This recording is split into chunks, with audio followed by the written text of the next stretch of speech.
pagmasdan ng paligid, mga palangga dito sa probinsya.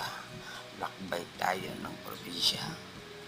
Kita mo ang mga taniman ng mga maisan, lahat mga palangga. Hindi, saging, niyog, andito na lahat sa probinsya. Mas sariwa, mas comfortable ang life sa probinsya, mga idol. Tahimik ang buhay sa probinsya. Wala kang ibang intindihin, no? Kundi tumingin sa paligid at saan tumanim sa mga palay, maisan, kuprahan, sagingan, lahat na.